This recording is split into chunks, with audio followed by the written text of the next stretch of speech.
Boa noite. Ele diz que já escreveu para toda espécie de veículo, exceto bula de remédio. É o viés de humor de um profissional que já tratou de quase tudo em mais de 30 anos de imprensa e outros 8 dedicados exclusivamente à literatura. E que surge atualmente como um dos principais autores de biografias no Brasil.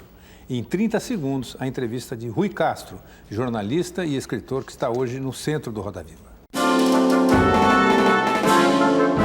Rui Castro acaba de lançar a biografia de Carmen Miranda. É o terceiro livro do gênero que ele escreve desde que se dedicou à carreira de escritor.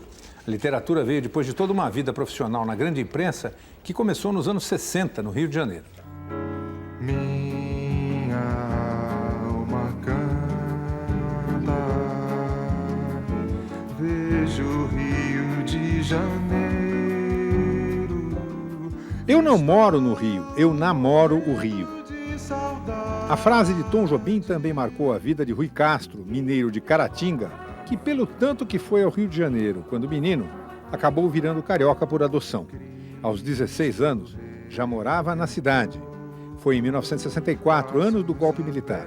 3 anos mais tarde, aos 19, Rui Castro foi cursar Ciências Sociais e começou a carreira de jornalista. Em mais de 30 anos, passou pelas redações dos principais jornais e revistas do país, quase sempre nas seções culturais. A carreira de escritor foi brotando junto e ganhou peso a partir de 1990, quando publicou Chega de Saudade, uma história da vida cultural e boêmia do Rio de Janeiro, dos compositores, cantores e instrumentistas nos tempos da Bossa Nova. Depois disso, vieram mais de 20 livros, com destaque para uma especialidade que passou a marcar o escritor Rui Castro: as biografias. O Anjo Pornográfico, a vida de Nelson Rodrigues, Estrela Solitária, sobre Garrincha, e agora a biografia de outro mito, Carmen Miranda, a brasileira mais famosa do século XX. Maior cantora do rádio, estrela imbatível nos cassinos, no cinema e em Hollywood. Rica, adorada por todos, morreu aos 46 anos depois de uma carreira meteórica. Ao entrelaçar a intimidade e a vida pública da pequena notável, o livro se tornou a maior biografia já escrita no Brasil sobre uma personalidade. E vai muito além dos balangandãs que fizeram a imagem e a lembrança deixada por Carmen Miranda ao país que tanto se alegrou por ela. Você gostar de mim? Ah, meu bem, não faz assim comigo não, hein? Você tem que me dar seu coração. Para entrevistar o escritor e jornalista Rui Castro, nós convidamos Mário Sérgio Conte, apresentador da Band News e colunista do site No Mínimo. Sérgio Riso, crítico de cinema da Folha de São Paulo e colunista do UOL News. Hélio Goldstein, diretor do programa Metrópolis da TV Cultura. Isabel Lustosa, historiadora e cientista política. Lilian Patti, editora de moda e apresentadora do GNT Fashion. O Biratã Brasil Mata, subeditor do Caderno 2 do jornal O Estado de São Paulo. E Pedro Alexandre Sanches, escritor, repórter e crítico musical da revista Carta Capital. Temos também a participação do cartunista Paulo Caruso, registrando em seus desenhos os momentos e os flagrantes do programa. O Roda Viva é transmitido em rede nacional de TV para todo o Brasil. Mas hoje, como o programa está sendo gravado, ele não permite a participação dos telespectadores. De toda maneira, você pode mandar críticas e sugestões pelo site do programa e o endereço está aí na telinha, www.tvcultura.com.br/Roda Viva. Boa noite, Rui. Boa noite, Marcon. Você já falou mais de uma vez que essa história de biografia, o sujeito começa achando que vai devorar ou vai decifrar o personagem e acaba acontecendo uma coisa um pouco ao contrário, quer dizer, você acaba incorporando. Eu queria saber o que é que você incorporou da Carmen Miranda. É verdade, eu achei que eu fosse capturar a alma da Carmen, né? Eu tive essa pretensão também com Garrincha, com o Nelson Rodrigues, nos livros anteriores. E aí, daí a pouco, com pouco tempo de trabalho, você abdica da sua vida pessoal, né, dos seus próprios sentimentos e pensamentos e passa a viver em função do personagem. E você leva tanto tempo no processo que, misteriosamente, você começa até a reagir como personagem. Você quase que se torna o personagem, de certa maneira, né? Porque você dedica, estou falando do meu caso particular, né, que eu empenho assim 24 horas por dia. Você não faz mais nada, você não pensa mais nada, só naquele personagem, então de alguma maneira você se torna ele. Mas há uma diferença entre isso e você imaginar o que o personagem sentiu ou pensou em determinada circunstância. Esse é um campo que você não entra. Isso é rigorosamente proibido, né? O biógrafo tem realmente que se policiar em relação a isso. O biógrafo só trabalha com uma coisa, que é a informação. E essa informação tem que ser buscada, aí sim, já não interessa como ele vai buscar a informação. Ele pode não só, ele deve entrevistar as pessoas que conviveram com o personagem, ele deve ler toda espécie de material que cerca aquele personagem, e ele pode também arrombar gavetas da família sem a família perceber, ele pode roubar fotos, pode roubar informações, pode fazer qualquer coisa, desde que ele consiga a informação. E muitas vezes a informação conseguida a duras penas, né? Porque tem que ser conseguida antes que ela se desfaça da cabeça das pessoas. No meu caso, por exemplo, que trabalho com biografados que viveram há 50, 70, 80 anos, eu tenho que capturar as informações antes que elas desapareçam da cabeça dos meus informantes. Rui, você, da mesma maneira que você biografou o Garrincha, que foi um ídolo que teve um auge, um declínio, também teve envolvimento com o álcool, o que te atraiu na Carmen Miranda? Quer dizer, foi algo muito parecido com o do Garrincha também ou não? Não, absolutamente. O Garrincha surgiu, na verdade, depois, né? Quer dizer, recapitulando, quando eu sempre tive interesse e curiosidade pela vida e pela obra de Nelson Rodrigues. Então, realmente, era uma biografia de Nelson Rodrigues que eu me propunha a fazer no Anjo Pornográfico. No caso do Estrela Solitária, a primeira coisa que me veio foi o alcoolismo. Eu queria escrever a história de um alcoólatra que tivesse sido muito famoso, muito feliz, muito amado e muito adorado por muita gente. E porque eu precisava de um fio condutor, um personagem que conduzisse a história. O Garrincha apareceu 30 segundos depois que eu tive a ideia de fazer um livro sobre um alcoólatra, né? No caso da Carmen, não. Quer dizer, a Carmen, eu já pensei, tinha pensado há anos, né, em biografar uma mulher. Essa mulher sempre foi a Carmen, embora eu falasse para disfarçar, não. Era a Carmen, a Leila Diniz, mas na verdade sempre foi a Carmen, né? E tudo que eu sabia que existia em torno dela. O Rio dos anos 20, 30, Nova York e Hollywood dos anos 40 e 50. Você mudou cassinos, tua opinião com relação ao personagem, ou seja, ao longo do processo onde você estava captando as informações, você mudou a tua opinião com relação ao personagem Carmen Miranda ao longo desse processo? Então, veja bem, eu sempre parto do princípio de que eu gosto do personagem, né? Tem que ser uma pessoa cuja obra eu admire e por cuja vida eu tenha curiosidade. Eu não vou jamais pensar num livro assim, vou destruir o fulano de tal. Então, uma pessoa que eu deteste tanto, que eu quero descobrir todos os podres para destruir. Jamais faria isso. Porque é um tipo de trabalho que me envolve tanto, exige um empenho tão grande durante tanto tempo, que eu não poderia fazer um exercício de ódio durante 2 ou 3 anos. Teria que fazer de amor, na verdade. Esse amor não impede que eu descubra coisas, né, até mesmo desabonadoras, né, ou deprimentes sobre essa pessoa. Isso ocorreu no caso, Carmen Claro, Miranda? ocorrem todos, evidentemente. Agora, o que você descobre, principalmente, é aquilo que você pensa que conhece o personagem, pensa até que tem uma opinião sobre ele, e daí a 2 anos, de repente, digamos, descobre que, na verdade, sabia muito pouco. O que você aprendeu foi durante o trabalho de investigação. Rui, por falar em personagem retratado alcoólatra, a gente sabe que você teve esse histórico na sua vida e depois que você conseguiu se livrar do alcoolismo, você virou um grande escritor. Como é que foi essa experiência na sua vida? Essas coisas foram conjuntas? Escrever sobre um alcoólatra, largar o vício, veio junto e aí você se tornou um grande escritor? Não, na verdade eu bebi durante 20 anos, bebi muito, né? Bebia todos os dias, o dia todo, né? Grandes quantidades, 2 litros de destilado, digamos, entendeu? E como todo alcoólatra oficial, não tinha, raramente ficava de porra e nunca tinha ressaca, né? Ou seja, você não pode levar a vida assim, você tem que ficar de porra de vez em quando, senão não tem graça beber. Mas não é. O fato é que depois de 20 anos de atividade alcoólica, digamos assim, quer dizer, entre a opção de morrer ou parar de beber, eu preferi parar de beber, me tratei e tem 18 anos já que eu não bebo. Evidentemente que isso me provocou uma grande curiosidade a respeito do funcionamento desses mecanismos, né, de dependência química, não só de alcoolismo, também de outras drogas, legais ou ilegais. Então é uma coisa que eu estudo muito, que eu me interesso muito por isso.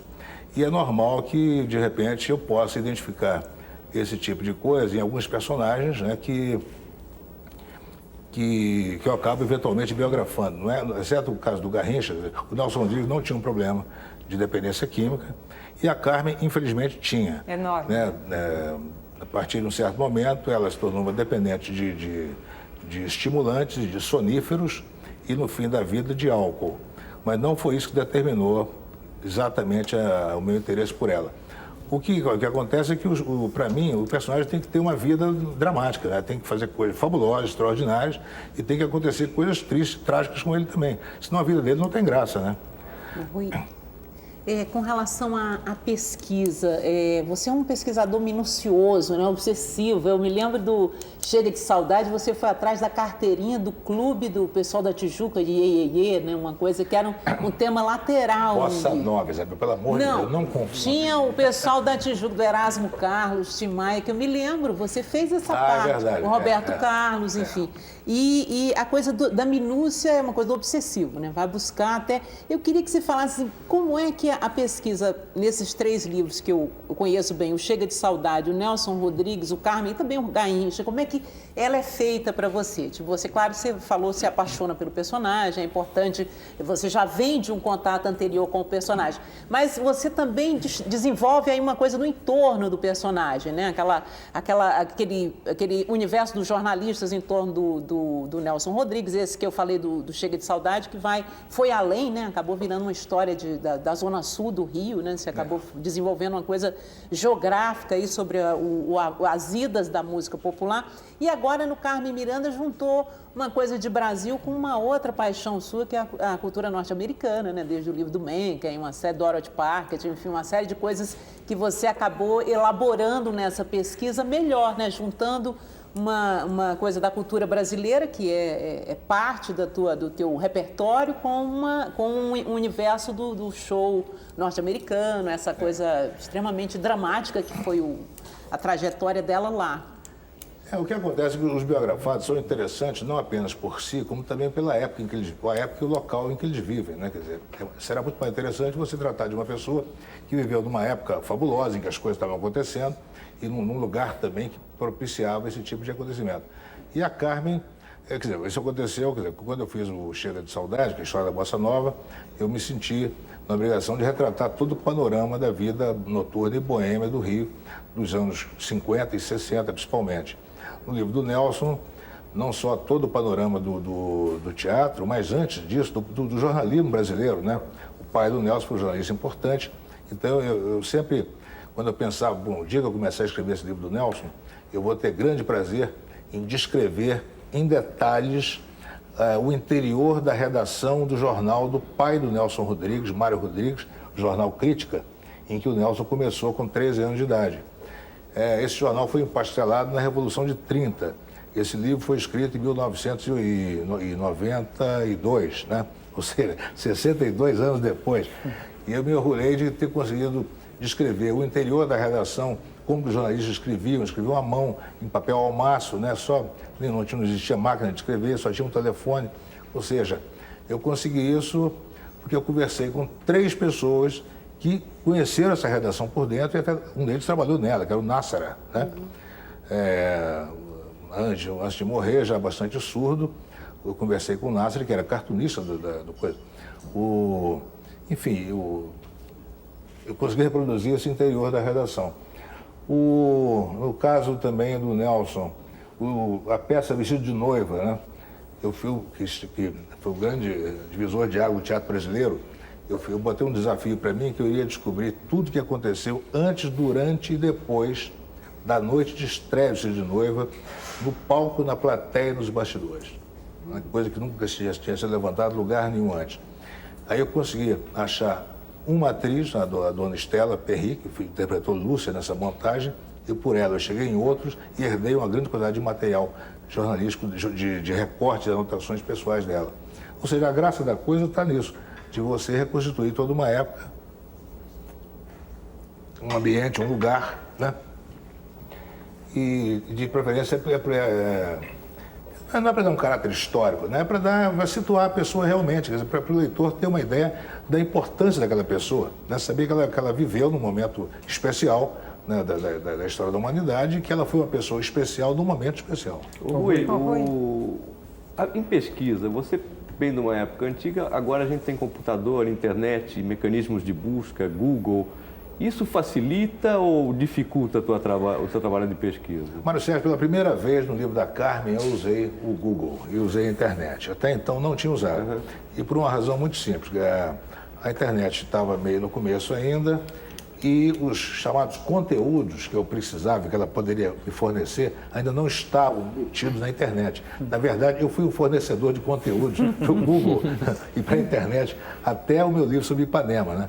Eu fiz um livro chamado Ilha Carioca, que é uma enciclopédia de Ipanema, com 231 mini perfis de personagens e instituições de Ipanema, alguns deles assim, Zequinha Estelita, Roniquito Chevalier e outros, né, que fascinaram as pessoas. Essas pessoas não estavam na internet até a publicação do meu livro. Hoje devem estar. Né? Agora, o universo, aí os anos já se passaram, o universo que cerca Carmen Miranda é de grande interesse para muita gente no mundo inteiro, então realmente, além do que toda a parte de cinema, né, informações sobre técnicos, sobre atores coadjuvantes, ou músicos mais desconhecidos, realmente, dessa vez, o Google me ajudou. Mas você consegue quantificar o quanto do teu trabalho vem de, o que está no livro, vem de entrevista, pesquisa de livro, internet? Dá para você dar uma quantificada? Internet, acho que 5% ainda, né? Só isso? Entrevista, 70%. Mesmo numa personagem que morreu há 50 anos, ainda é o... Porque você, quer dizer, né, eu fiz uma lista de 180 pessoas, mais ou menos, com quem eu conversei, né? Fora outros com quem eu conversei que me pediram que não pusesse o nome. Ali, imagino que pelo menos umas 100 pessoas, né, daquelas que tiveram alguma espécie de contato pessoal com a Carmen. Todas são pessoas de 70 e muitos anos para cima. Ô, Rui, o livro do Garrincha acabou despertando as herdeiras que processaram, que tentaram empastelar até a edição do livro. A partir desse fato, que elas se arrastam até hoje ainda, elas estão brigando na justiça com isso, te obrigou a mudar de alguma maneira seu método de trabalho? Você teve que fazer alguma coisa que você não fazia antes? O que te ajudou ou piorou para você a partir desse trabalho, desse processo? Na verdade, não alterou nada, né? Eu estou sendo acusado pelas filhas do Garrincha de ter feito um livro sem autorização dela, ou seja, quase que sem o conhecimento, digamos assim. Isso é estranho, né? Porque no trabalho de investigação, de conversa, de entrevista, eu conversei com todas, né? Todas, rigorosamente todas. A mais nova, inclusive, que está me processando, eu ajudei a fazer trabalho escolar, entendeu? Na casa dela em Bangu, né? Algumas das mulheres do Garrincha, que são mães de algumas dessas filhas, tem lá o nome delas no livro, eu fazendo um agradecimento a elas pelas informações que me prestaram. Né? Ou seja, não era segredo nenhum que eu estava fazendo um livro sobre o Garrincha. 3 anos depois do livro é publicado, e a editora é ameaçada com um processo, né, que alguns termos realmente são meio complicados de contar aqui, mas assim, quase que um achaque, entendeu? Ou paga ou vai pro pau, entendeu? Esse tipo de coisa. A editora não quis pagar, porque a editora estava ciosa da liberdade de expressão no Brasil, e se você abrir uma exceção nesse sentido, você está prejudicando todo mundo que vem depois, né? Quer dizer, vai ser impossível para fazer a história do Brasil se você tiver que pagar, por exemplo, a bisneta de um ex-presidente aí que, sabe, que está sendo motivo de um seriado, coisa parecida, sabe? Como é que fica, né? Você foi mais cuidadoso com a Carmen por conta desse caso, com as herdeiras do Garrincha? Eu sou sempre cuidadoso, mas o meu principal cuidado é com a verdade. Não quer dizer que eu não tenho um diálogo com a família. É importante você estar em contato com a família do seu biografado. Não é que você vai fazer uma coisa que você não pode dar direito a ele de ter uma opinião final sobre o que você está escrevendo. Mas é evidente que você precisa fazer uma aproximação com eles. Eu levo mais ou menos 1 ano para fazer essa aproximação. Nunca faço de cara, né? Porque primeiro eu aprendo tudo que eu posso para depois eu conversar com o parente, porque a opinião do parente em tese, é sempre suspeita. Então, antes que ele me venda uma coisa como verdade, eu preciso saber o que é de verdade naquilo. Então, eu levo 1 ano para conversar com as pessoas realmente próximas do biografado. Mas a família e os parentes são importantes porque só eles guardaram um certo tipo de documentos, né? Carteira de identidade, certidões de nascimento, registro disso e daquilo, profissionais, etc. Fotos importantes, né? E certo tipo de memória mais humana que só a família realmente tem. A família geralmente fica muito surpresa quando o livro sai. Todas as famílias ficam, entendeu? Porque é evidente que as famílias não sabem o que o seu parente ilustre fazia fora de casa. Nem sempre sabem, né? Então, por exemplo, não sabem, por exemplo, se a própria mulher do sujeito não sabe o que o marido dela faz na casa da namorada dele, entendeu? O do Nelson teve uns problemas assim, né? No final. De certa maneira. A família do Nelson não sabia como era o Nelson no mundo do teatro. O pessoal do teatro não sabia como era o Nelson do futebol. O pessoal do futebol não sabia como era o Nelson, né, da música. Enfim, ninguém sabe tudo sobre o biografado. O biógrafo sabe mais do que todos, embora saiba um pouquinho de cada coisa, ele tem uma visão mais ampla. Rui. Mas a família é importante, que tem uma participação simpática com relação ao biografado.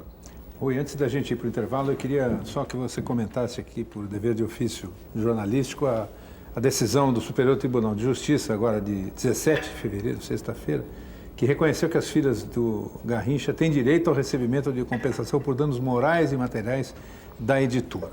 Então, a pergunta é, eu sei que a gente que é leigo e parte avaliar a posição de juiz é meio complicado, mas de todo modo, eu pergunto se você não acha que isso de alguma forma compromete um pouco justamente essa liberdade de expressão. Sem dúvida, né? Não me compete ficar julgando realmente uma decisão da justiça. Né? Agora, acho que essa informação não está muito correta no caso dos danos morais, isso já foi eliminado. Sim, é verdade. Só dos danos materiais. Né? Ou seja, você não pode publicar fotos, imagens do biografado. Mas como é que eu vou fazer a biografia de uma pessoa sem publicar fotos dela? Né? Eu não estou publicando, eu não estou vendendo um álbum de figurinha, né? Estou fazendo um livro que é o levantamento da vida de uma pessoa. Esse levantamento é feito de informações e você pode ter informações verbais ou fotográficas, né? Quer dizer, é muito estranho, né, que isso seja motivo de um processo tão violento como esse, né? Quer dizer, que de repente haja uma condenação em cima disso. Só para explicar, a informação que eu tenho é do próprio Superior Tribunal de Justiça e menciona, assim, danos morais e materiais, e diz que o ministro César Astolfi Rocha determinou o pagamento de 100 salários mínimos a título de danos morais, né? E a danos materiais, uma indenização de 5%, enfim. Eu lamento, eu gostaria de torcer para que haja uma instância superior e que essa decisão possa ser reavaliada, né? Porque realmente vai complicar você continuar fazendo biografias no Brasil. Qualquer herdeiro, qualquer parente de biografado, de repente pode alegar isso e tornar impraticável a publicação de livros como esse. Ok, bom, nós vamos fazer um intervalo, lembrando que a entrevista desta noite poderá ser encomendada em DVD, como todas as outras da série do Roda Viva, a partir de amanhã. O endereço é o site www.culturamarcas.com.br ou pelo telefone 0 operadora 11 3081 3000. E nós voltamos no instante com o Roda Viva, que hoje tem aqui na plateia Paula Vilhena, estudante de rádio e TV da Casper Libero, Alexandre Pavan, jornalista e pesquisador musical, Cristiane Rocha, estudante de jornalismo da Casper Libero. Nós já voltamos já.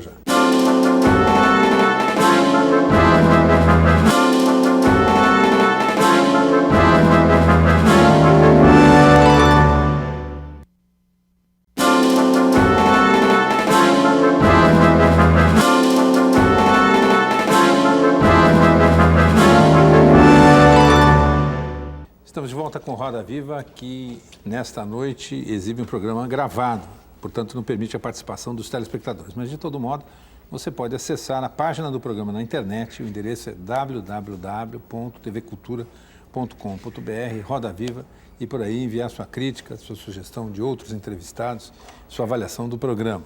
Hoje nós conversamos com o jornalista, escritor e, sobretudo, biógrafo Rui Castro. Em 3 biografias, um traço comum. Ao contar e revelar faces desconhecidas da vida de seus personagens, o escritor surge também como um historiador que recupera e reconta uma parte da vida brasileira.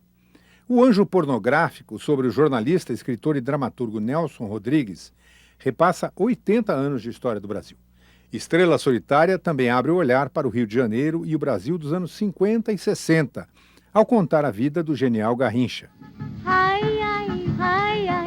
Com Carmen Miranda, Rui Castro também transita pela pesquisa histórica, revendo o Rio dos anos 20 e 30 e a Hollywood dos anos 40 e 50. Cenários da vida e da carreira da portuguesinha que nasceu em 1909 e no mesmo ano veio para o Brasil no colo da mãe. Em 1930, com 21 anos, a boca pintada e o ar de inocência e malícia já marcavam a figura também alegre e extrovertida da cantora Revelação. Dos 21 aos 29 anos, entre 1930 e 1939, Carmen Miranda foi a maior estrela do disco, do rádio, do cinema, dos palcos e dos cassinos brasileiros. Recordista em gravações, vendas, cachês e salários. A primeira mulher no Brasil a ficar tão famosa. Aos 30 anos, em 1939, rica, bonita e independente, aceitou um chamado de Nova York e foi enfrentar um mercado mais disputado do mundo. Repetiu o sucesso brasileiro e foi parar em Hollywood, onde bastou um filme para que se tornasse mundialmente famosa. Ficou 14 anos fora do Brasil, voltou em 54 e foi recebida com críticas. Muitos achavam que ela estava americanizada demais. De volta aos Estados Unidos, já com a saúde abalada pelo excesso de soníferos e estimulantes que usava para dar conta de seus inúmeros compromissos, Carmen Miranda morreu no ano seguinte, em 1955. Tinha 46 anos. Hi, hi, hi, have you ever danced in the tropics? In that hazy, lazy life, kind of crazy like South American way. Uma coisa que me chamou muita atenção no teu livro foi a coincidência do apogeu aqui da carreira da Carmen Miranda no Brasil com um momento da música popular brasileira, basicamente da música que saía próxima do carnaval, absolutamente inigualável. Quer dizer, 36, 37, 38, 39, esses anos, a série de canções, de marchinhas e de sambas que foram compostos e que fizeram um enorme sucesso, que até hoje a gente conhece, cantarola, foi impressionante. Você acha que tem alguma coisa a ver? Quer dizer, a Carmen foi produto daquela circunstância da música brasileira? Não, ao contrário. Eu acho que a Carmen foi, em grande parte, responsável por esses sucessos todos e por essa época fabulosa da música brasileira, que de 31 mais ou menos até 40 e poucos é considerada a época de ouro da música brasileira. A Carmen foi o grande veículo de muitos desses sambas e marchinhas e consolidou a presença desses ritmos na música brasileira. Você não tinha, até 1929 ou 30, você não tinha esse festival de sambas e marchinhas como depois passamos a ter. E mais importante do que isso, eu acho, a Carmen foi responsável pela consolidação dos veículos em que ela trabalhou. Por exemplo, ela começou junto com o disco no Brasil. Quando ela começou a gravar, a indústria fonográfica brasileira estava passando daquela gravação mecânica para a gravação elétrica, em que você tem um microfone. Então, quer dizer, a Carmen foi uma mulher que vendeu 30 e tantos mil discos do primeiro sucesso dela, foi o Taí. Isso em 1930 era uma coisa espetacular. Seriam 30 milhões de discos? Hoje? Seriam 3 milhões e meio de discos. Ninguém vendeu isso no Brasil até hoje. Tem uma ideia, o Francisco Alves, que vendia muito, vendia 1000 discos. A Carmen vendeu 30 mil. Né? Ou seja, é muita coisa para uma época em que você não tinha como comprar disco. Você não tinha estrada, não tinha comunicações, né? Você não tinha luz elétrica na maior parte dos lugares que as pessoas moravam. O brasileiro morava, 80% morava na roça, então não tinha como comprar disco. Como vender 30 mil discos? A Carmen vendeu em cerca de um ano. A Carmen foi responsável pela consolidação do rádio. Né? Quando ela começou, o rádio também estava começando, e começando comercialmente, inclusive, com publicidade paga. Né? Então ela pôde ter salário, ela era o maior salário do Brasil em termos artísticos. Ela começou junto com o cinema musical brasileiro, né, que fez algumas poucas filmes musicais, já falas sonoras, né?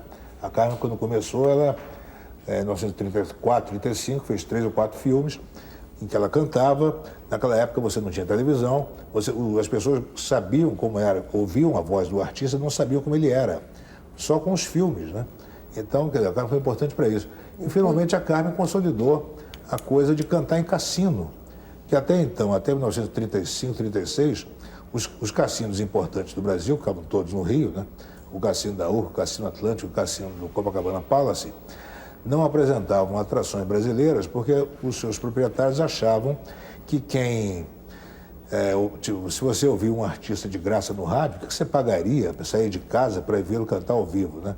A Carmen provou que isso era possível quando ela disse ao Joaquim Rola, dono do Cassino da Urca: olha, eu vou cantar no seu cassino 2 vezes por noite, durante 30 noites, e não vou repetir nenhum vestido. As mulheres virão para me ver, para ver o meu vestido, vão trazer os maridos e vão jogar na roleta. O Rola ficou muito impressionado com essa afirmação, a Carmen cumpriu e se tornou uma atração o ano inteiro do cassino e consolidou essa coisa de artista brasileiro se apresentar ao vivo em cassinos. Enfim, ela tem uma importância não só musical, como tem profissional. Rui, mas perto da contribuição que ela deu ao rádio, aos cassinos, a contribuição dela ao cinema foi muito pequena, porque ela foi embora justamente quando um cinema popular começava a se estruturar aqui Você acha que ficou aí uma... Ela fez 3 ou 4 dívida? filmes, mas ela fez todos os filmes musicais que se faziam na época. Foram uns 3 ou 4, na verdade, realmente foram pouquíssimos, né? Mas foram enormes sucessos de bilheteria e ela era a principal atração, a artista que fechava o filme. O nome dela ali em primeiro lugar no cartaz, né, para grande desgosto do Francisco Alves, que preferia que fosse ele. E era importante para que as pessoas vissem como os artistas eram, né? E o mais impressionante aí é o seguinte, o único filme desse que sobreviveu é o Alô Carnaval. Você vê ali artistas como Francisco Alves e outros com uma falta de jeito diante da câmera, uma falta de à vontade total, né? Não sabiam onde botar as mãos, também não tinha um diretor, não tinha uma série de coisas. Ou seja, eles não eram pessoas realmente adequadas para serem filmadas. A Carmen não, quer dizer, sem diretor, sem nada, uma coisa que já deu nela de cara, um estalo nela, uma vontade total diante da câmera, uma graça, né? Espontânea, natural. A propósito disso, eu tenho a pergunta do Inácio Araújo, que é crítico de cinema, sobre, vamos dizer assim, a atuação da Carmen no cinema. Vamos ver. Rui, eu te perguntaria se você tem um motivo assim para isolar, né, que você acha capaz de explicar essa fantástica mitologia da Carmen Miranda, que, claro, no Brasil ele existe, mas é interessante que exista fora do Brasil também, não é? Sobretudo se a gente considerar que em Hollywood ela não fez grandes filmes, talvez tirando Entre a Loura e a Morena, os filmes dela são, na verdade, meio fracos, né? Meio sem interesse, não tem um interesse que não esteja fora dela. E, no entanto, é muito presente essa força, não é? que a torna uma figura excepcional. Meu amigo Inácio Araújo, que é um crítico de cinema, um homem sério, né? Ele analisa os filmes da Carmen do ponto de vista do crítico, né? Ou seja, ele gosta do Entre a Loura e a Morena, realmente é o melhor filme de todos. Agora, não quer dizer que os outros filmes sejam desprezíveis, de maneira alguma. Nem eles foram criados para serem obras de arte. Eram filmes comerciais, como eram todos os filmes de Hollywood naquela época, inclusive O Vento Levou, Casablanca, enfim, todos os filmes que eram produzidos em Hollywood se destinavam a dar grandes bilheterias e não estavam interessados muito na opinião dos críticos se iam sobreviver nas cinematecas do futuro, né?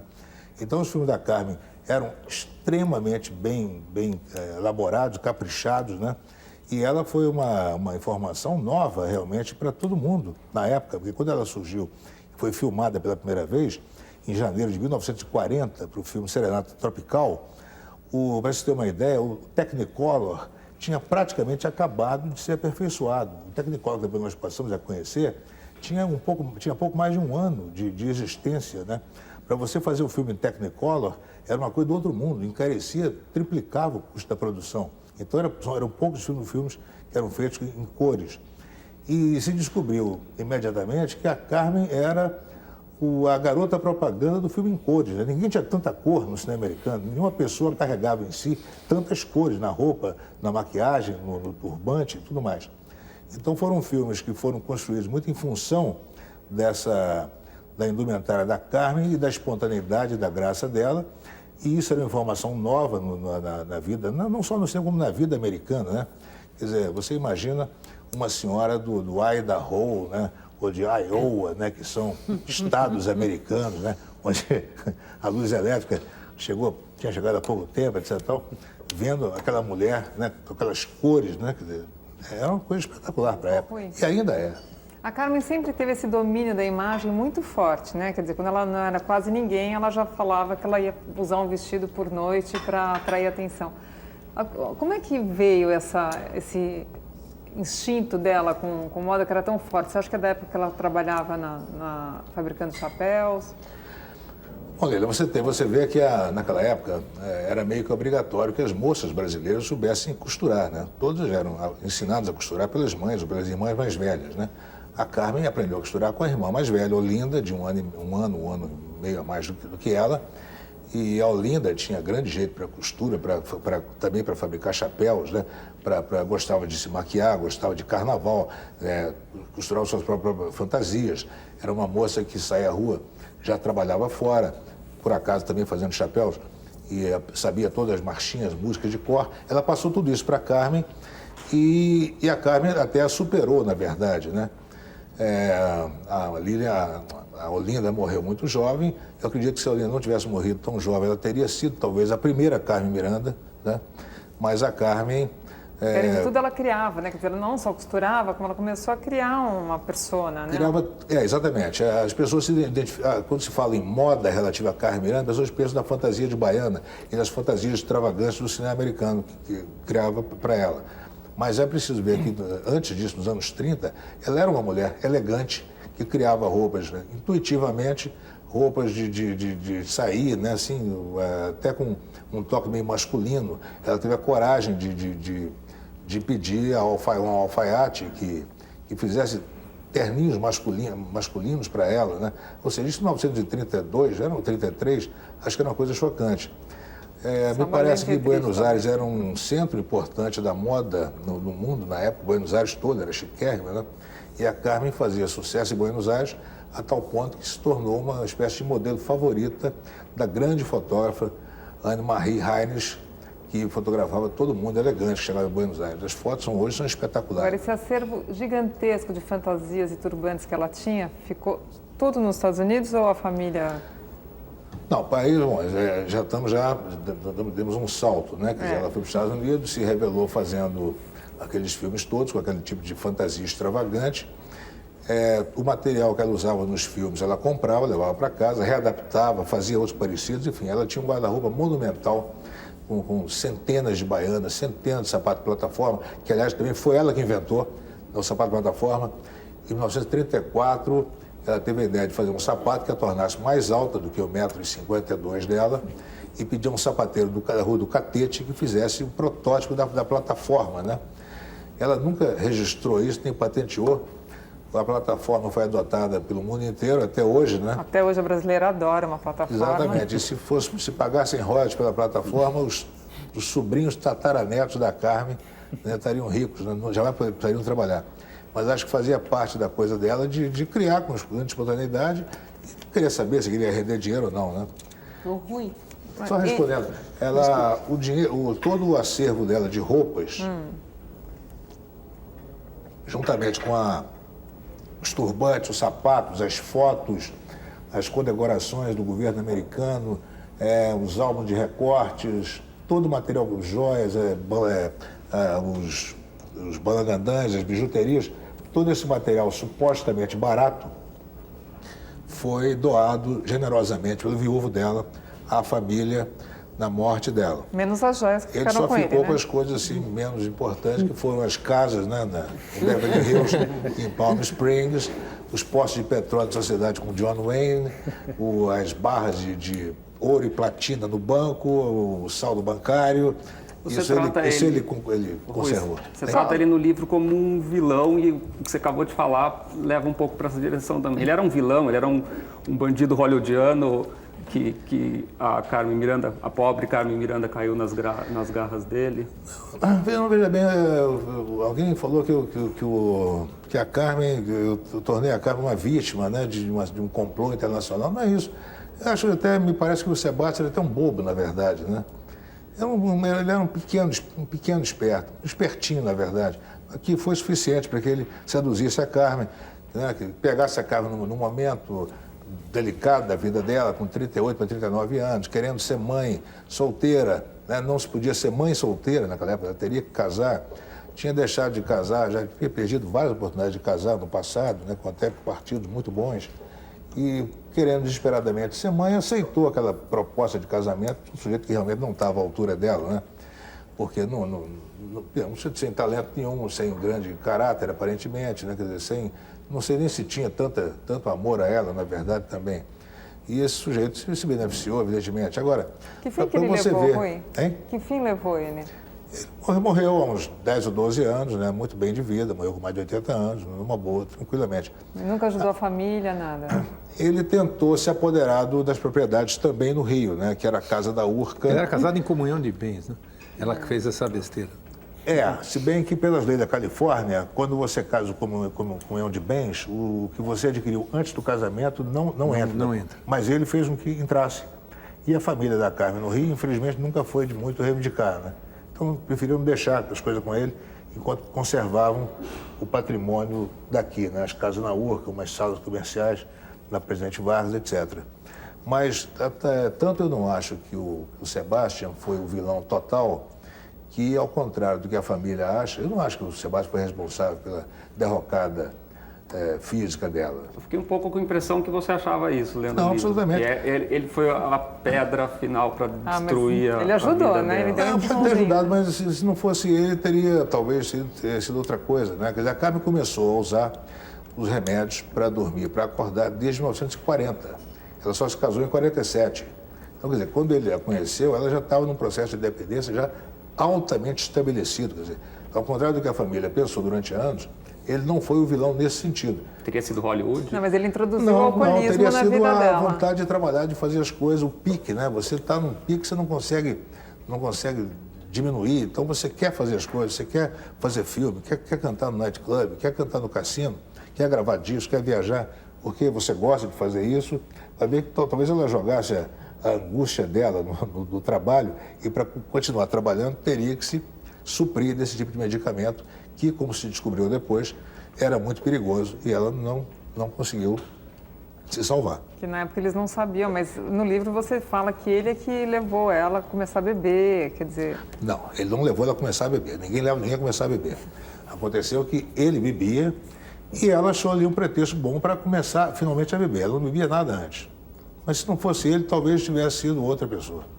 Porque talvez ela tenha começado a beber para diminuir até o efeito dos medicamentos para dormir. Rui, outro momento interessante no livro, que acho que era pouco lidado, pouco contado, é uma amiga dela, Silvia Henriques, que herdava os vestidos dela, a Carmen pagava as contas dela. Que tipo de relação que elas tinham? Que tipo de amizade, assim, que pouco se falou antes, naquela época, depois agora você conseguiu deixar mais um pouco evidente no livro? Olha, todo artista tem sempre um admirador, um ou mais admiradores, né, que fazem tudo por ele, né, que vivem em função do artista, né, é o super tiete, né, que se anula completamente em função da pessoa que admira. Você tem isso, você não faz ideia como é esse universo de fã-clubes, né, principalmente em relação aos artistas do passado, fã-clube da Emilinha, da Marlene, da Angela Maria, do Calbi. Você tem pessoas ali que não existem, a não ser em função daquele artista que eles perseguem o dia todo, o artista os reconhece, os aceita como amigos, como ajudantes, e você passa a fazer tudo por aquela pessoa e se o artista te fala um obrigado de vez em quando, isso para você já pronto, já ganhou o seu dia, entendeu? E todo artista tem isso. A Carmen também tinha, né, que era a Silvia Henriques, que não sabia fazer nada, a não ser admiradora da Carmen. Eu entendo que você está querendo chegar. Por acaso ela é meio masculinizada, coisa parecida, né? Nunca teve namorado, quer dizer, então você quer saber se havia alguma história ali que possivelmente envolvendo a Carmen com ela. Posso garantir a você que a Carmen gostava de homem. Absolutamente só de homem. Rui, nós vamos para mais um intervalo. Eu queria lembrar que o programa Roda Viva desta noite, como todos os outros da série, pode ser encomendado pelo site do Cultura Marcas, o endereço está aí na tela, www.culturamarcas.com.br, ou também pelo telefone 30 81 3000, código aqui de São Paulo. Também pelo Cultura Marcas você encontra este livro aqui, já fazendo um comercial explícito aqui, que no caso da TV Cultura significa mais recursos para você investir na cultura. É um livro que chama-se O Melhor do Roda Viva, são 3 volumes, com as 60 entrevistas mais significativas desses quase 20 anos, resumidas e apresentadas em livro. E nós voltamos daqui a pouco com Roda Viva, que é acompanhado na plateia hoje por Luiz Fustaino, estudante de jornalismo da Casper Libero, Marta Garcia, editora, e Eduardo Zanelato, estudante de jornalismo também da Casper Libero, e Tiago Nogueira, editor de livros. Nós já voltamos em um segundo.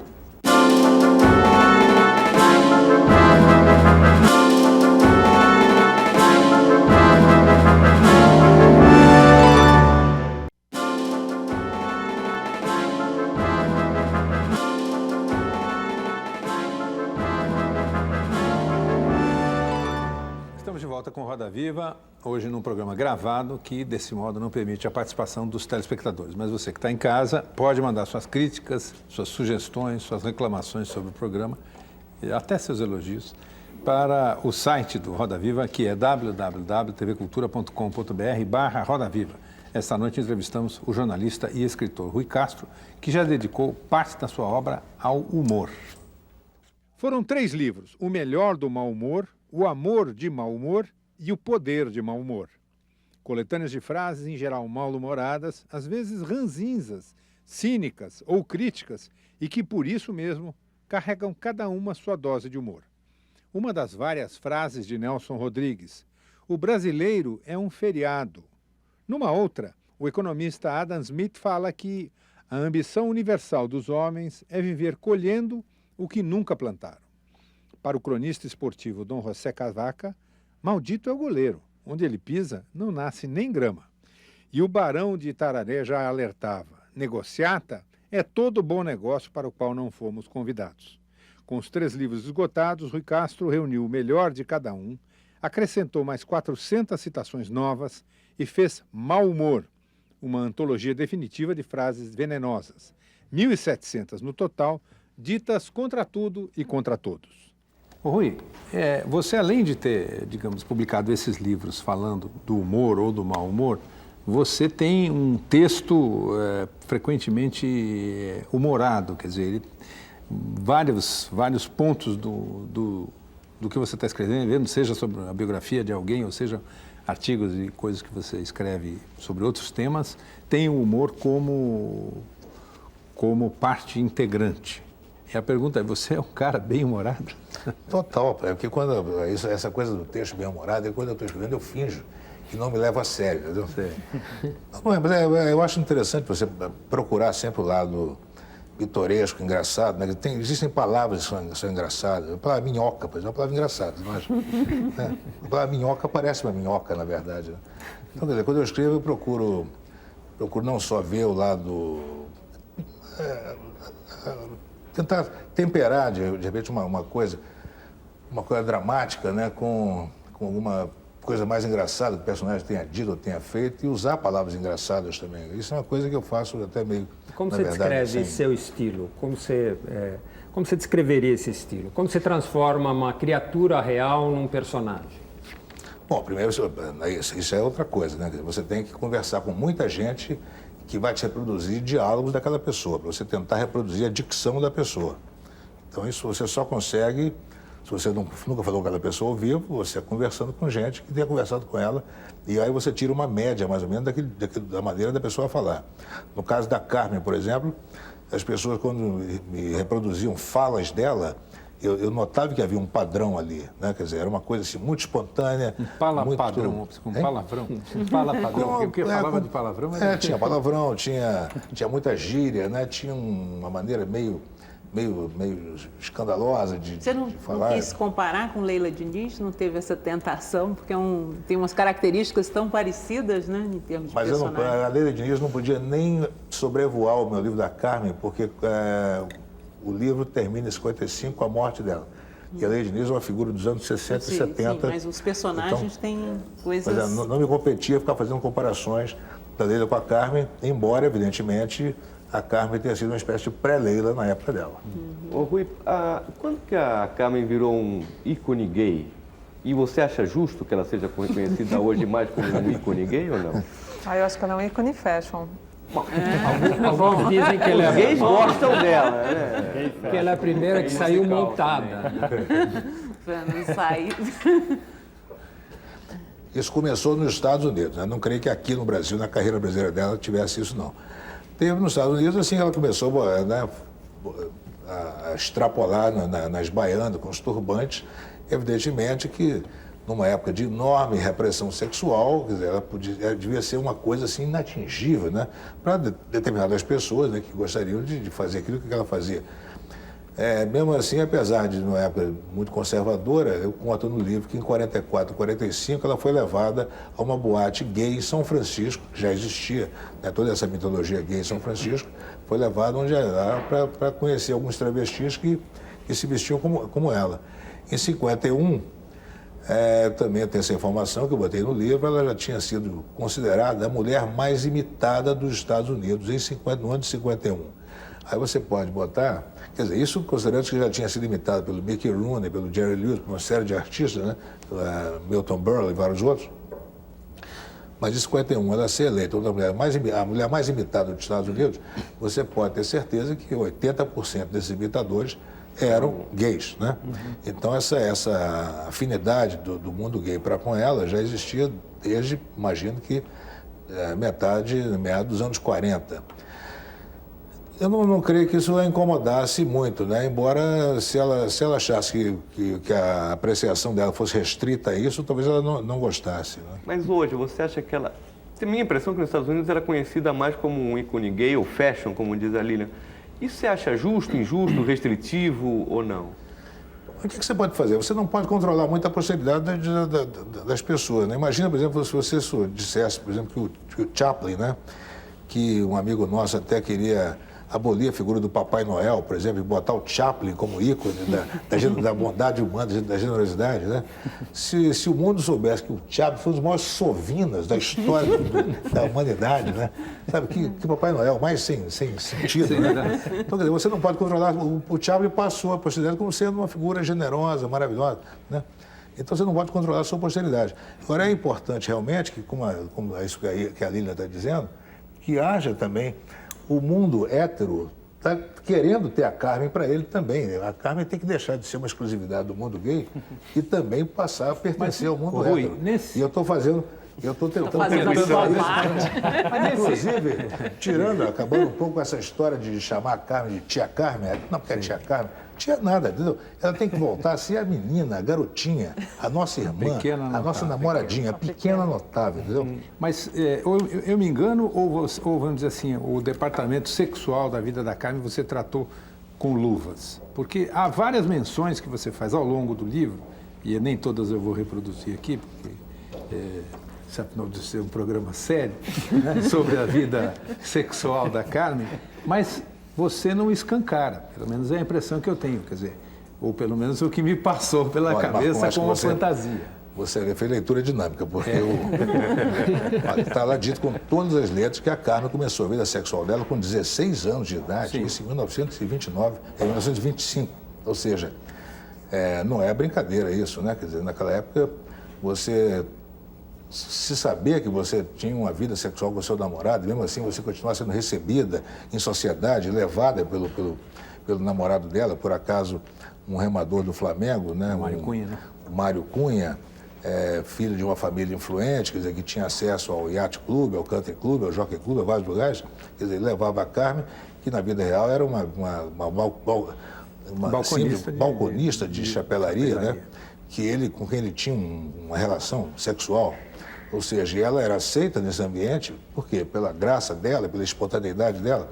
É como se não houvesse pecado no que ela fizesse com o Mário Cunha. Né?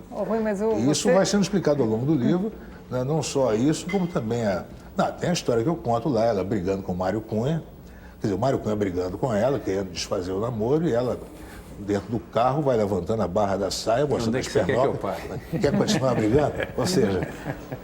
Esse tipo de espontaneidade, de alegria, né, dela, liberava ela para fazer o que ela quisesse, eu acho. Mas depois de você ter biografado o Garrincha e o Nelson Rodrigues, a Carmen foi a primeira mulher. Você acha que você foi mais bonzinho pelo fato dela ser mulher? Você foi mais respeitoso? Meio advogado de defesa? Não, absolutamente. Olha, a Carmen, infelizmente, está mostrada ali em situações, né, terríveis no final da vida dela, quando ela já estava num processo de deterioração física e mesmo mental, né? É uma narrativa muito cruel, infelizmente, né? Mas eu não sou responsável por isso, né? Quer dizer... Não, mas é comovente como você trata a dependência química dela e o estrago que isso fez na vida dela, né? Realmente, nesse ponto, daí é um momento... Porque uma coisa que me interessa particularmente, quando eu trato esse assunto nos livros, é mostrar como esse tipo de problema não acontece com pessoas derrotadas só. Acontece com pessoas altamente vitoriosas também, né? Então, imagina você ser a Carmen Miranda, né? Você tinha um mundo aos pés dela, na verdade, né? O próprio Garrincha, quer dizer, o Garrincha foi amado a partir de 62, né? Quer dizer, quando o Garrincha foi bicampeão do mundo, levou o Brasil quase que sozinho a ser bicampeão do mundo, o Garrincha era amado por todo um povo, né? Então, por que ele bebia tanto, entendeu? Porque isso não tinha nada a ver uma coisa com a outra, na verdade, né? Não só foi amado por um povo, como foi amado por uma mulher.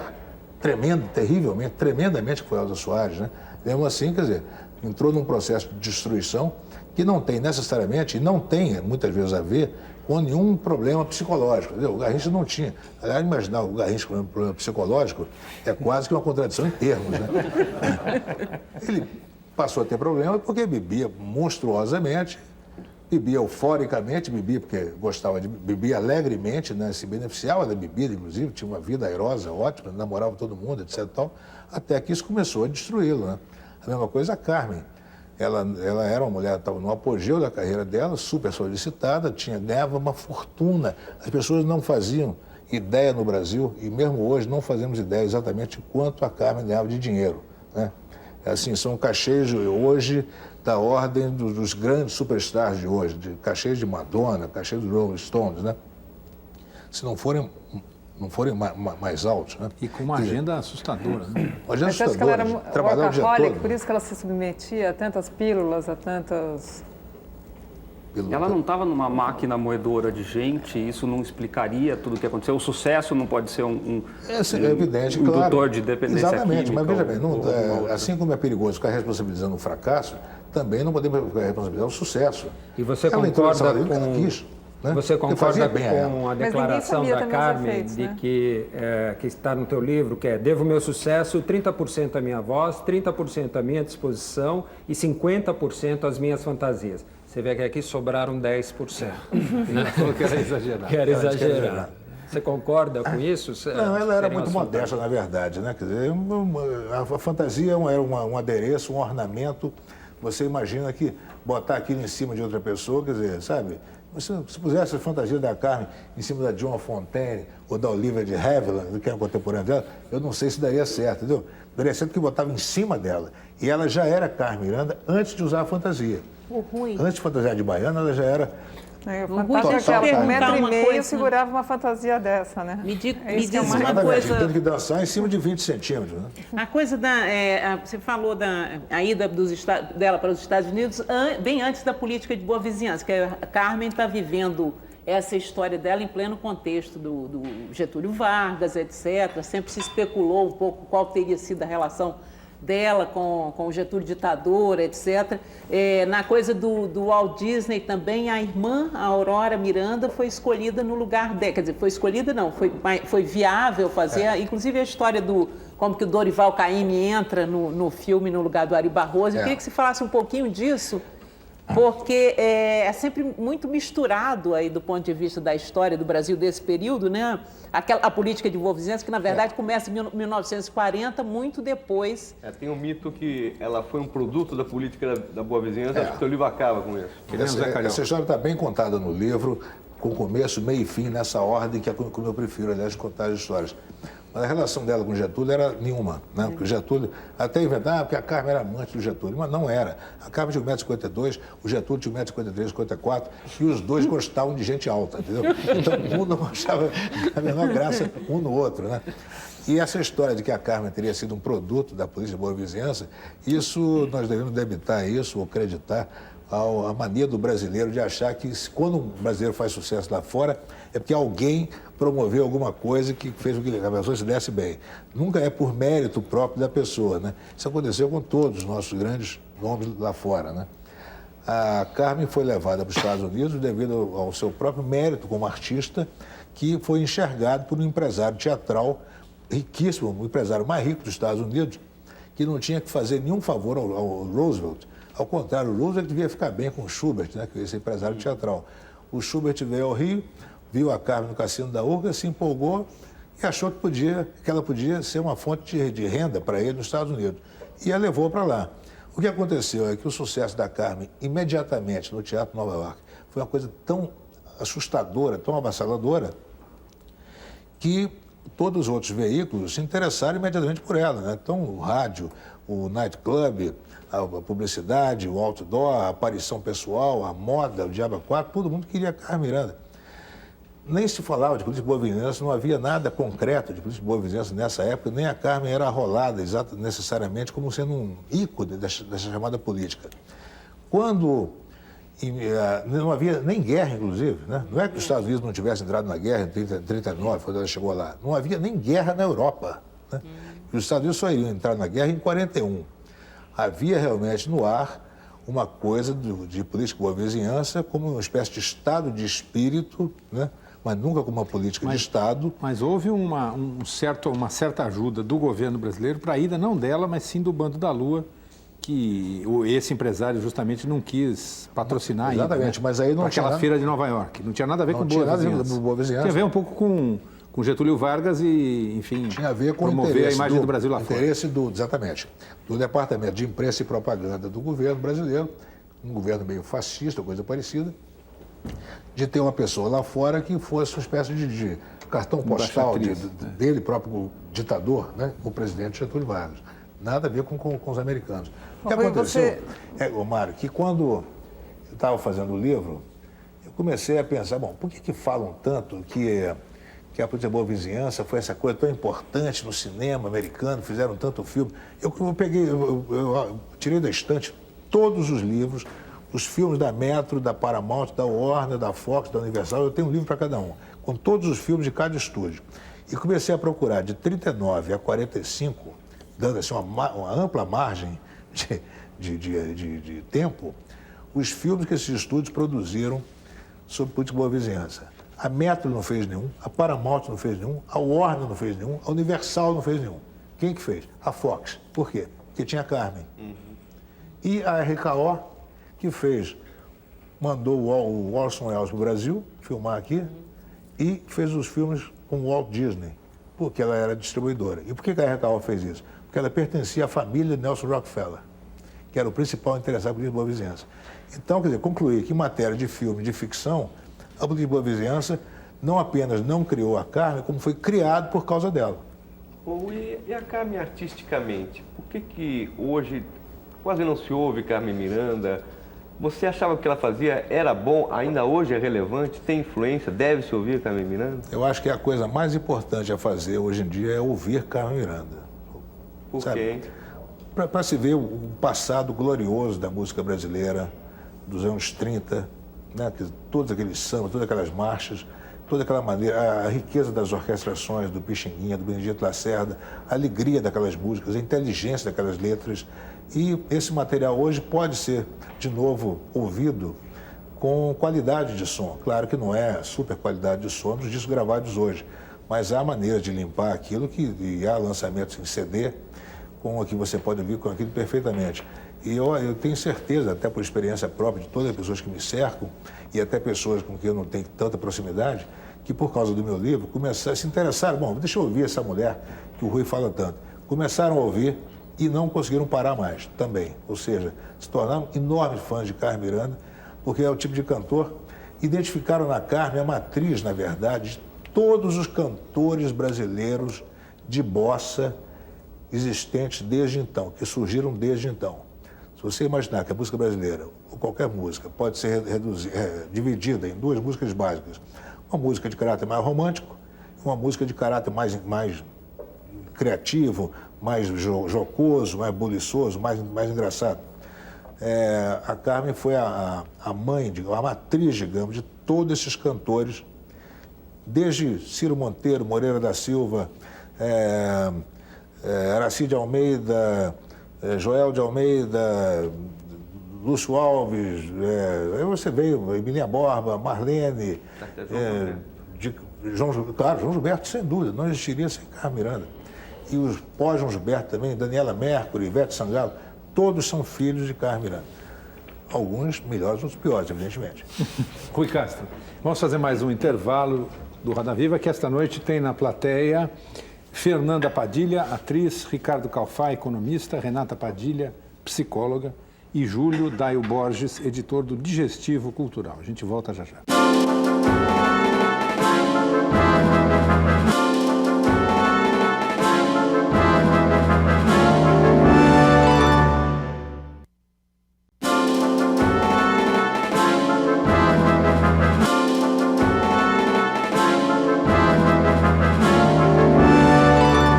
Voltamos com Roda Viva, esta noite um programa gravado e que, portanto, não permite a sua participação direta. Mas, de todo modo, você pode acessar o endereço do programa ou mandar um e-mail pelo endereço seguinte, www.tvcultura.com.br/Roda Viva.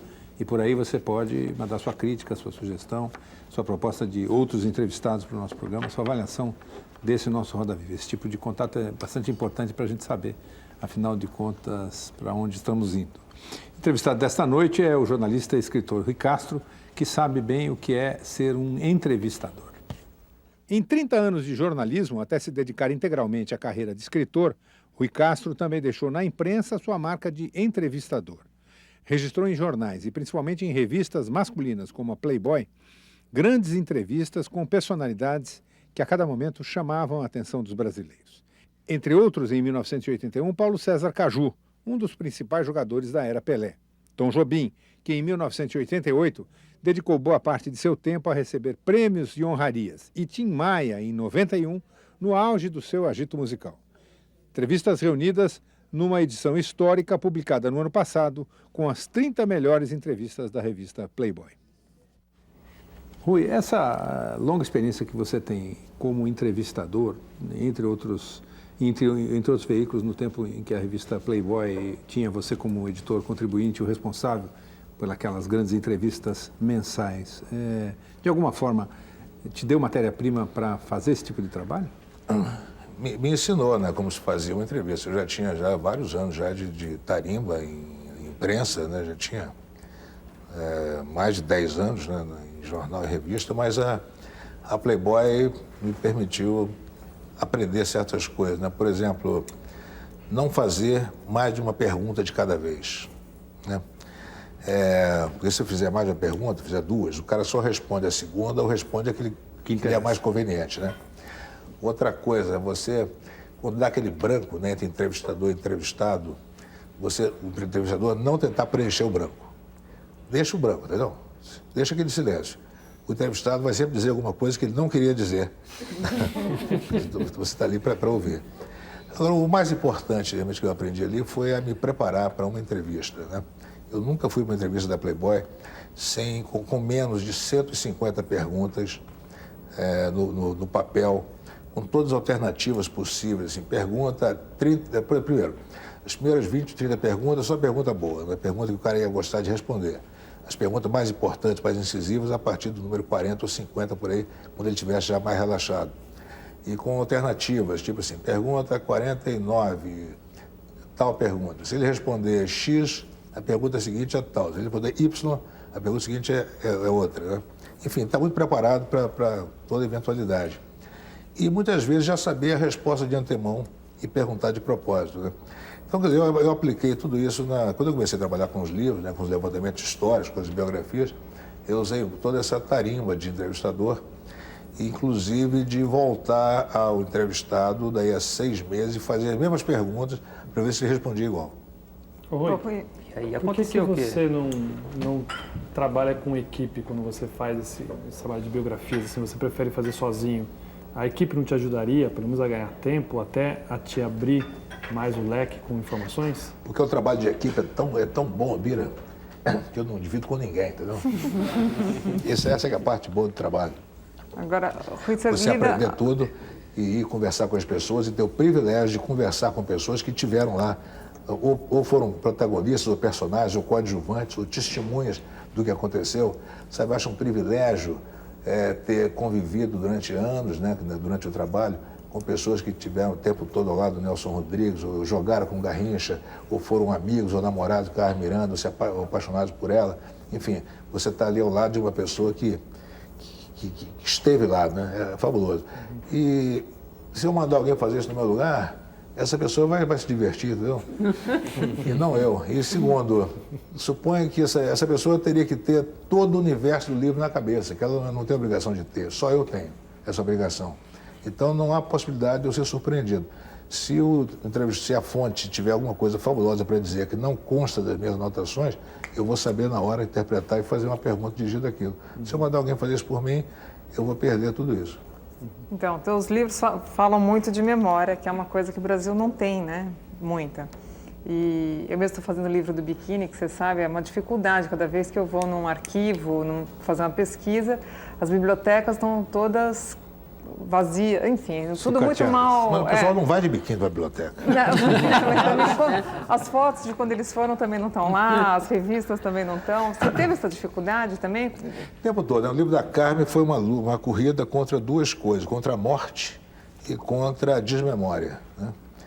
a morte, quer dizer, pessoas, quer dizer, eu entrevistei uma quantidade enorme de pessoas acima de 80 anos e queria voltar a entrevistá-las ainda muitas vezes, né? Porque geralmente eu fico, assim que eu tenho uma abertura com uma pessoa, eu falo a primeira vez com uma pessoa, eu continuo ligando para ela, continuo telefonando, mantenho uma relação, quer dizer, sempre estou extraindo alguma informação interessante no decorrer do tempo todo que o livro está sendo feito, né? E, de repente, até pela idade avançada, essas pessoas iam morrendo, né? Ou então perdendo a memória. Eu não tive a felicidade, por exemplo, de ter a Aurora como minha fonte de informações. A Aurora Miranda, irmã da Carmen, já estava num estado já de Alzheimer, já muito avançado, impraticável.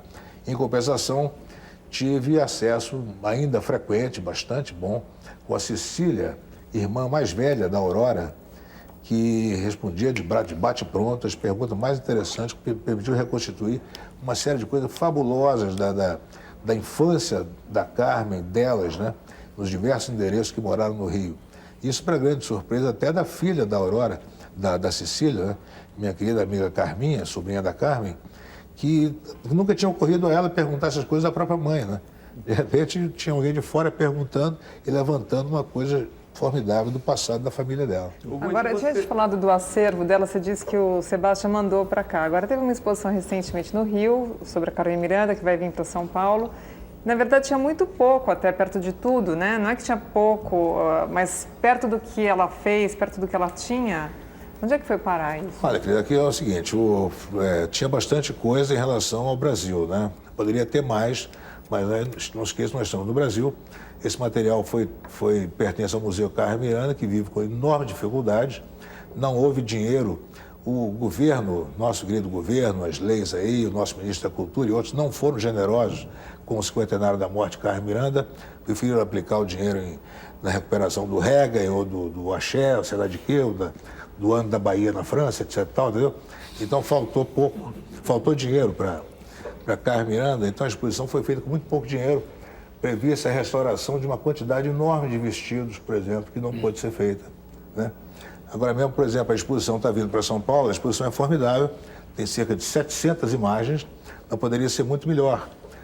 Aqui em São Paulo, ela vai sofrer porque ela não vai poder ter os painéis monumentais que teve no Rio, que é o lugar que foi escolhido aqui, que foi o lugar que restou, que é o Memorial da América Latina. O pé direito é muito baixo, não comportou os portais monumentais que nós tínhamos no Rio. Então, quer dizer, porque não tem dinheiro. Rui Castro. O material existe. Vamos falar de um assunto que sempre é bom falar quando a gente tem escritores sendo entrevistados aqui e que sempre tem uma resposta mais ou menos parecida. Dá para viver só de escrever livro no Brasil? Se você não parar de escrever um minuto, dá. É o que é o tem que seu escrever caso? O tempo todo e os seus livros têm que estar vendendo permanentemente, você tem que ter uma série de livros, né, em cartaz, digamos assim. Os livros têm que ter venda permanente. Claro, quando sai um livro, esse livro é um sucesso, por sorte, graças a Deus, né, o livro da Carmen você tem um estouro de vendas inicial muito bom, dá para você comprar um apartamentinho conjugado, assim, né? Uma pequena cobertura duplex no Leblon. Você acha que melhorou ou piorou esse mercado nos últimos anos? Porque que é ruim, a gente sabe que é. Mas é melhor do que era no passado, quando você começou, por exemplo? Hoje os números são maiores, né? Quer dizer, o Chega de Saudade, por exemplo, foi considerado um sucesso estrondoso na época, mas as vendas dele não se comparariam com livros os grandes sucessos de hoje, né? Eu acho que a coisa melhor é que hoje é possível você fazer certos livros que você não poderia fazer há 15, 20 anos, né? Quer dizer, um próprio livro da Carmen, né? Quer dizer, com toda a dificuldade que eu tive de trabalhar sem dinheiro, o dinheiro custou aparecer e tudo mais, mas só o fato de ter uma editora com a disposição de colocar toda a sua estrutura a serviço da publicação desse livro, como a Companhia da Letra fez comigo, entendeu? É uma coisa extraordinária. Não sei se haveria essa disposição no mercado de 20 anos. Mas quando você termina eu já tive algumas ideias de livro no passado, mas eu tinha a impressão que era impossível realizar. Agora, quando você termina um livro, você, pelo teu estilo de trabalhar, você tem um trabalho solitário, até pela compreensão de todo o livro, mas quando você termina, você continua preso a ele, Você acaba de falar da necessidade de novos títulos, de novas criações. Você continua preso a esses personagens que você criou, que você lançou? Ou você já está com a cabeça voltada a novas criações, a novos livros, a novas situações? Quando o livro é um sucesso, né, você fica ligado àquele universo, queira ou não queira. Né? Então, por exemplo, Chega de Saudade foi lançado há 15 anos, mas eu até hoje sou muito identificado com tudo relativo à Bossa Nova. A Bossa Nova praticamente não existia quando esse livro saiu, estava totalmente morta, sepultada. Esse livro ajudou a recuperação da Bossa Nova e com isso eu estou sempre sendo chamado a participar de coisas, tipo escrever encarte para disco, convidado para ir a shows, enfim, uma série de coisas da Bossa Nova. O Nelson Rodrigues é a mesma coisa, não só estava, a obra dele estava toda engavetada, né? Ele era considerado um tarado, um reacionário, etc. Tal. A publicação da biografia, o anti-pornográfico, fez com que ele voltasse a ser cogitado de pertencer à cultura brasileira e a publicação da obra dele fora do teatro consolidou essa presença dele. Então eu passei durante anos e anos, até hoje, né, dou muita palestra sobre Nelson Rodrigues, recebo uma quantidade enorme de teses de doutorado, mestrado, trabalho de escola. Olha, desde maternal até PhD, trata de Nelson Rodrigues, eu recebo tudo. Né? Já não leio mais, porque não tenho mais tempo, mas enfim, eu continuo ligado a Nelson Rodrigues. Ao Garrincha, infelizmente, não foi possível isso, até porque tudo que poderia acontecer de bom em relação ao Garrincha, inclusive a criação de uma instituição para salvaguardar os interesses das herdeiras do Garrincha, que são pessoas, infelizmente, incapazes, né? Deveriam ser talvez interditadas, porque não têm capacidade de se autogerir. Tudo isso, eu tenho certeza que haveria instituições dispostas a fazer alguma coisa por elas. E aí veio o processo, Infelizmente, esse processo criou uma imagem de muita antipatia em relação né? As pessoas sabem que não podem fazer nada com o Garrincha, porque se sonharem que com o Garrincha vem um advogado processar, né? Então o Garrincha, infelizmente, se perdeu. Eu espero que com a Carmen agora, inclusive tendo em vista o centenário de nascimento dela, que será em 2009, eu tenho certeza que nos próximos 3 anos teremos muita Carmen Miranda com relançamento de discos, de CDs, com minissérie, com uma série de coisas que vão manter viva a imagem dela e eu vou fazer questão e vou ter muito orgulho de continuar participando disso. Mas, como você sabe, tem que continuar matando um leão por dia. Qual é o próximo? Só para a gente encerrar, que o tempo está acabando. Dá uma dica aí. Vai ter um livro sobre cinema, vai ser agora no meio do ano. Vou fazer um guia de bossa nova. Você já chegou a dizer que não ia fazer biografia mais, pelo jeito...